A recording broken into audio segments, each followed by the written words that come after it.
विरोधक जे आहेत ते प्रोपोगंडा करतात किंवा प्रसिद्धी करतात की मंडलिक साहेब भेटतच नव्हते, मंडलिक साहेबांनी निधीच दिला नाही. या तालुक्यामध्ये सुद्धा प्रचंड निधी त्यांनी दिलेला आहे, परंतु ते पब्लिसिटीमध्ये कमी पडली. पब्लिसिटीच्या भानगडीत ते पडले. पब्लिसिटी सगळा ठेका बावडेकरांकडे होता. एकटेच पब्लिसिटी स्वतःचीच करायची, फंड ह्यांचा. परंतु भविष्यात आपल्याला संजय दादा तसं करून चालणार नाही. जे जे काम केलंय त्याच्यावर तुमचं नाव, तुमची पार्टी, तुमचा बोर्ड लागला पाहिजे, नाहीतर पुन्हा लोकांना असा गैरसमज होऊ नये. आता काँग्रेसने काय सांगितलं की आम्ही निवडून आलो तर देशातल्या सगळ्या महिलांना 1-1 लाख रुपये देतो. 25 करोड महिला आहेत, 2.5 लाख कोटी रुपये लागतील वर्षाला.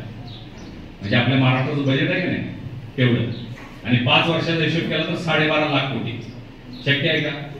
द्यायचं नाही म्हणून घोषणा करून टाकायची. आणि त्याचबरोबर 1 नेशन 1 इलेक्शन, देशातल्या सगळ्या निवडणुका एका वेळी. किती मोठी बचत होईल, किती मोठं. एकदाच जायचं, कार्यालयात गेले की ग्रामपंचायतचं बटन दाबायचं, पंचायत समितीचं दाबायचं, जिल्हा परिषद दाबायचं, आमदारचं दाबायचं, खासदारचं दाबायचं. 5 वर्ष निवांत. नाही तर होते का आता 3 महिन्याला एक निवडणूक. आम्ही बी भेंडाळून घेऊया. आमचं एक निवडणूक झाली की दुसरी झाली की तिसरी. आता ही झाली की विधानसभा आहे, ती झाली की जिल्हा परिषद आहे, तर कुठे तर 2 कारखाने लागतातच. स्पेशियस, लक्झुरियस, सगळं मिळेल अगदी मनासारखं. बटू बिल्डर्स यांचा नवीन गृहप्रकल्प गृहलक्ष्मी रचना.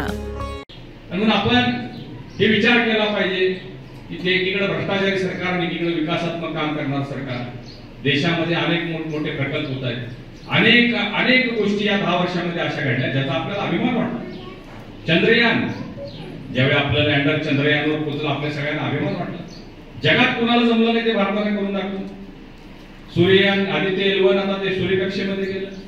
राम मंदिराचा प्रश्न आपण स्वप्न पाहिलं होतं कधी, होणार का नाही वाटत होतं, ते राम मंदिर पूर्ण झालं. 370 कलम काश्मीरमध्ये हटल का नाही? तुम्ही म्हणणार 370 कलम काश्मीरचा आमच्या कोल्हापूरचा काय संबंध? संबंध आहे आपला, कारण काश्मीर आपल्या भारताचा भाग आहे. काँग्रेसने सोडून दिलं होतं. तिथं वेगळा पंतप्रधान असल्यासारखी परिस्थिती होती, वेगळी राजवट असल्यासारखी, तिथले कायदे वेगळे, अनेक प्रकारचे कायद्याच्या अडचणी होत्या. 370 कलम हटल्यामुळं काश्मीर हा भारताचा अविभाज्य भाग आहे हे आपण सिद्ध केलेलं आहे. अशा अनेक गोष्टी आहेत ज्याचा आपल्याला अभिमान वाटतो. आणि हे सगळं भविष्यात मोदीजींनी स्वप्न आपल्याला दाखवलेलं विकसित भारतचं, त्याची गॅरंटी दिलेली आहे. मोदी की गॅरंटी असं कोण सांगतो का कधी? आता काँग्रेसने काय सांगितलं की आम्ही निवडून आलो तर देशातल्या सगळ्या महिलांना 1-1 लाख रुपये देतो. 25 करोड महिला आहेत, 2.5 लाख कोटी रुपये लागतील वर्षाला. म्हणजे आपल्या महाराष्ट्राचं बजेट आहे की नाही तेवढं, आणि 5 वर्षाचा हिशोब केला तर 12.5 लाख कोटी. शक्य आहे का? द्यायचं नाही म्हणून घोषणा करून टाकायची. जे ग्रॅज्युएट आहेत त्यांना 1 लाख रुपये देतो म्हणतात, ती 10-12 कोटी संख्या आहे. शक्य आहे का? म्हणजे जे करायचं नाही अशा घोषणा ते करतायत. परंतु मोदीजींनी आजपर्यंत दिलेले आपल्याला सगळे शब्द होते ते पूर्ण केलेले आहेत. यावेळचा जाहीरनामा जो मोदीजींनी जाहीर केला तो सुद्धा विशेष आहे. 2 गोष्टी त्यातल्या महत्वाच्या आहेत. त्यामध्ये समान नागरी कायदा, जो आपल्या अनेक वर्षाचं स्वप्न आहे ते पूर्ण होईल, आणि त्याचबरोबर 1 नेशन 1 इलेक्शन, देशातल्या सगळ्या निवडणुका एका वेळी. किती मोठी बचत होईल, किती मोठं. एकदाच जायचं, कार्यालयात गेले की ग्रामपंचायतचं बटन दाबायचं, पंचायत समितीचं दाबायचं, जिल्हा परिषद दाबायचं, आमदारचं दाबायचं, खासदारचं दाबायचं. 5 वर्ष निवांत.